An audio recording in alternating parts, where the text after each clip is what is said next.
আসসালামু আলাইকুম। ১২ই ফেব্রুয়ারি এই দিনটি যতই কাছে আসছে, ঘনিয়ে আসছে, ততই নির্বাচন নিয়ে সন্দেহ সংশয় মানুষের মধ্যে তীব্র হচ্ছে। এর পেছনে নানান ধরনের কারণ আছে। সরকারের বিভিন্ন ধরনের বিতর্কিত কর্মকাণ্ড, নির্বাচন কমিশনের বিতর্কিত কর্মকাণ্ড, আইন শৃঙ্খলাজনিত যে অবস্থা ক্রমান্বয়ে যে ভয়ংকর হয়ে উঠছে, সেটি তো অবশ্যই অন্যতম একটি কারণ। পাশাপাশি জামায়াত এবং এনসিপির পক্ষ থেকে যে নানান ধরনের বক্তব্য, বিবৃতি, কর্মকাণ্ড সবকিছু মিলিয়ে এই সন্দেহ সংশয় মানুষের মধ্যে তীব্র হচ্ছে এবং অবস্থা এমন একটা পর্যায়ে গিয়ে পৌঁছেছে যে নির্বাচন প্রতিহত করতে বিদেশি শক্তির হস্তক্ষেপেরও প্রয়োজন হয়ে উঠেছে পক্ষান্তরে। আমরা এই কথা বলতেই পারি। কেন বলছি এই কথা? শনিবার ইউরোপীয় ইউনিয়নের চিফ ইলেকশন অবজারভার আইভার্স ইজাবসের নেতৃত্বাধীন একটি নির্বাচন পর্যবেক্ষক দল এসেছে। তাদের সঙ্গে বিভিন্ন রাজনৈতিক দলের নেতাদের নানান ধরনের আলোচনা চলছে এবং আমরা জানি ইউরোপীয় ইউনিয়ন একটি বড় নির্বাচনী পর্যবেক্ষক দল পাঠাবে এই নির্বাচনে এবং তাদের মতামতের একটি গুরুত্ব রয়েছে বিশ্বব্যাপী। যেখানে তারা অবজারভার টিম বা নির্বাচন পর্যবেক্ষক দল পাঠায়, তাদের মতামতের উপরে যুক্তরাজ্য তারা অনেকখানি গুরুত্ব দিয়ে থাকে।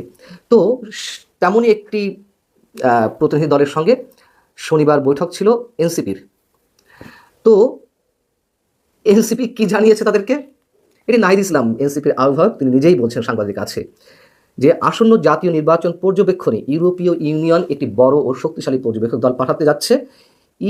ইউরোপীয় ইউনিয়ন চাই নির্বাচনটি সুষ্ঠু, নিরপেক্ষ ও প্রতিযোগিতামূলক হোক এবং ফল ঘোষণার পর সবাই যেন তা গ্রহণ করতে পারে। এতে গণতান্ত্রিক রূপান্তরও নির্বিঘ্ন হবে। নাহিদ ইসলামরাও সেটি বিশ্বাস করে। কিন্তু তিনি কি বলছেন? দেশে লেভেল প্লেয়িং ফিল্ড আছে এমন আত্মবিশ্বাস ও ঐকমত্য সব রাজনৈতিক দলের নেই, এনসিপিরও নেই।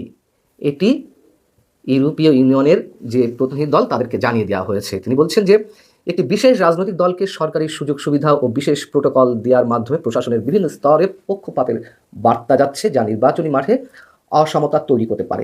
এই কথাগুলো এনসিপি এবং জামাত গত কয়েকদিন ধরে অনবরত বলে আসছে, সব জায়গাতে, সব ধরনের সমাবেশে কিংবা প্রেস ব্রিফিংয়ে।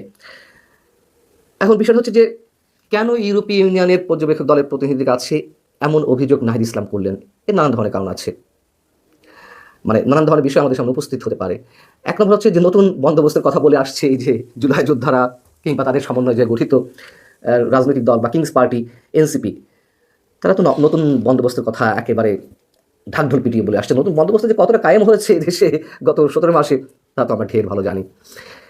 এখন নতুন বন্দোবস্তের মধ্যে পড়ে যে আমরা বিদেশি শক্তির হস্তক্ষেপ চাইবো না কোনো কিছুতে, ইভেন নির্বাচন ইস্যুতে। আমরা দেখেছি এর আগে প্রতিটি সরকারের সময়, সেটি বিএনপি হোক, আওয়ামী লীগ হোক, রাজনৈতিক যে কোনো সংকটে আমরা বিদেশি শক্তির দ্বারস্থ হই, তারা এসে এখানে নাক গলায়।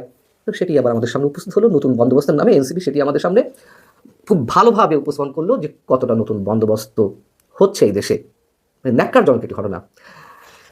দ্বিতীয়ত হচ্ছে যে কেন তারা ইউরোপীয় ইউনিয়নের কাছে এই অভিযোগটি করলো, বিদেশিদের কাছে কেন তারা এই ধরনের অভিযোগ এখন করছে?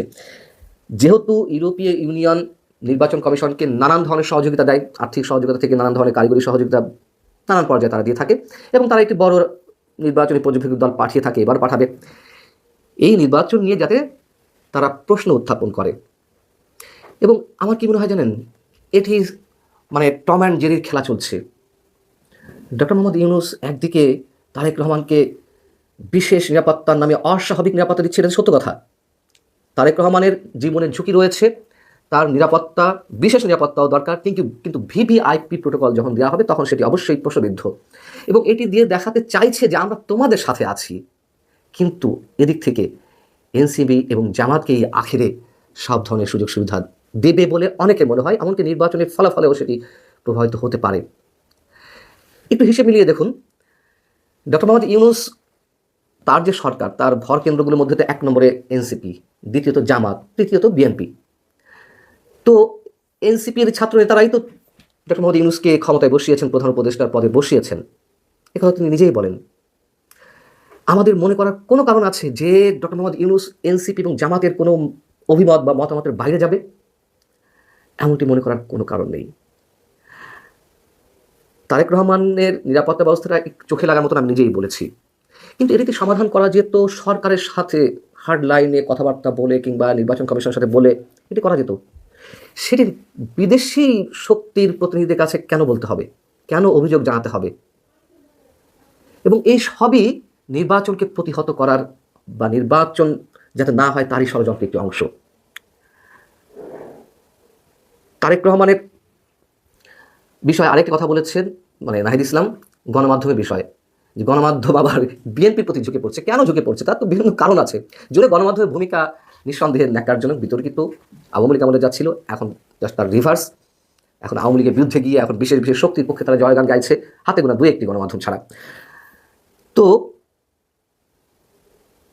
বিদেশি শক্তির হস্তক্ষেপের দ্বারস্থ তারা হচ্ছে, তারা সব ধরনের কম্পোনেন্ট ব্যবহার করছে নির্বাচন যাতে না হয় তার জন্য। এর ব্যাখ্যা আমি অনেক আগে থেকেই দিয়ে আসছি, অনেক আগে থেকে আপনাদের বলে আসছি, জানিয়ে আসছি যে নির্বাচন এই সরকার আমলে হবে না অথবা হতে দেওয়া হবে না। কেন? জামাত এবং এনসিপি যে ক্ষমতা ভোগ করছে এটি তো তারা সহজে হাতছাড়া করতে চাইবে না। জামাতের জনপ্রিয়তা যতই বাড়ুক এটি তো কোনোভাবে বিএনপির সমকক্ষতায় উঠবে না, খুব স্বাভাবিক। তো এটা ফ্রি ফেয়ার ইলেকশন হলে যেহেতু আওয়ামী লীগ মাঠে নেই, খুব স্বাভাবিক বিএনপি ভালো আসন জয়লাভ করবে। এবং এই যে কোনোভাবেই ক্ষমতা হাতছাড়া করতে চাইছে না, তার আরও একটু উদাহরণ এর আগে আমি আপনাদের দিয়ে রেখেছি, বা আপনারা সবাই জানেন। জামাতের আমির ডক্টর শফিকুর রহমান, তিনি তারেক রহমানের সাথে দেখা করে বললেন যে আগামী 5 বছর যেন সবাই মিলেমিশে সরকার পরিচালনা করতে পারে দেশের স্বার্থে, এই জন্য একটা জাতীয় সরকার গঠন করতে হবে। বা তারা কথা আদায় করে নেওয়ার চেষ্টা করছে যে বিএনপি যদি সরকার গঠন করে সেই সরকারের অংশীদার জামাত হতে চাই, এবং নিশ্চয়ই 2-1 মন্ত্রিত্বের ভাগ নিয়ে তারা জামাত সেই সরকার যাবে না। যদি জাতীয় সরকার হয় সেক্ষেত্রে তারা তাদের মতো করে হিস্সাটি বুঝে নিতে চাইবে। তো কি মনে হয় তারেক রহমান কি বলেছেন? রাজি হয়েছেন? নিশ্চয়ই না। হয়তো তিনি বলেছেন আচ্ছা ঠিক আছে, দেখা যাক, আমরা তো চাই সবাই মিলেমিশে সরকার পরিচালনা করি দেশের স্বার্থে, এই ধরনের কথা বলেছেন। কিন্তু সম্ভবত ডক্টর শফিকুর রহমান তাতে আশ্বস্ত হতে পারেননি। আশ্বস্ত হতে পারেননি বিধায় এখন সব ধরনের উইং খোলা রেখে, সব ধরনের কম্পোনেন্ট দিয়ে তারা সব ধরনের চেষ্টা করে যাচ্ছে কীভাবে নির্বাচন প্রতিহত করা যায়। যেমন ধরুন যে আমি অনেক আগে থেকে বলে আসছি, আবারও বলি, যে একটা পর্যায়ে গিয়ে জামাত এনসিপি এরাই নির্বাচন করতে দেবে না। ধারাবাহিকতাগুলো দেখুন। প্রথমে বলল স্থানীয় সরকার নির্বাচন করতে হবে, তুমুল আওয়াজ তুলল। জাতীয় নির্বাচন আগে স্থানীয় সরকার নির্বাচন, সেটাতে পারল না। তারপর বলা হলো যে সংস্কার প্রস্তাবের আইনগত ভিত্তি দিতে হবে, জোর গলা উচ্চারণ করতে লাগলো। সরকারের উপদেষ্টা ঝাঁপ দিয়ে পড়লেন কীভাবে আইনগত ভিত্তি দেওয়া যায়, তার জন্য বিশেষজ্ঞদের মতামত নেওয়া হলো। বিএনপির আপত্তির মুখে পারল না। এরপরে কি হলো? বলা হলো যে আগে গণভোট করতে হবে জাতীয় নির্বাচনের আগে, সেটিও পারল না। সরকার সেটি চাইছিল যে জাতীয় ঐক্যমত্য কমিশন বা ডক্টর আলী রিয়াজের মতো মানুষরা, তারা সব ধরনের চেষ্টা করছিলেন কীভাবে গণভোট আগে করা যায়। হাস্যকর সব ব্যবস্থা, জামাত এনসিপির পক্ষে, সব এগুলো খেলা। ডক্টর মোহাম্মদ ইউনূসের যে টিম আছে সেই টিম দিয়ে এগুলো খেলানো। এখন এসে বিদেশি শক্তির কাছে অভিযোগ জানানো হচ্ছে যাতে তারা এই নির্বাচনকে বিতর্কিত করে, প্রশ্নের মুখে নির্বাচনী পর্যবেক্ষক দল না আসে এমন একটি ঘোষণা তারা দেয়। লেভেল প্লেইং ফিল্ড নিশ্চিতের নামে তারা এই প্রশ্নগুলো উত্থাপন করতে পারে। এবং লিখে রাখুন, যদি লেভেল প্লেইং ফিল্ড হয়ও, লেভেল প্লেইং ফিল্ড তো আছে, কিন্তু তারেক রহমানকে ব্যক্তিগত জায়গা থেকে নিরাপত্তা ব্যবস্থাটা একটু বেশি দেওয়া হচ্ছে। এই তো ধরুন একটা সহনীয় মাত্রায় কমিয়ে আনা হলো। তারেক রহমানের নিরাপত্তা তো দরকারই, অবশ্যই দরকার, সবাই জানি আমরা যে তার জীবন হুমকির মুখে, ঝুঁকির মুখে। আর যতই আমরা বলি যে আইন সবার জন্য সমান, আইন সবার জন্য সমান না, এগুলো পুস্তকের কথা, এগুলো স্রেফ বাণী। তাহলে তারেক রহমান যেমন একদিনে ভোটার হলেন, এটা কি সম্ভব ছিল? অন্য কারোর কেউ মৃত্যু শয্যাশায়ী মনে করুন, তিনি নির্বাচন কমিশন যেতে পারছেন না, বা তার একদিনের মধ্যে ভোটার হতে হবে, এটা কি সম্ভব? কারোর জন্য সম্ভব না। যাই হোক, আইন সবার জন্য সম্ভব না। তারেক রহমান একদিনে ভোটার হয়েছেন, সেটি নিয়ে আমার কোনো প্রশ্ন নেই।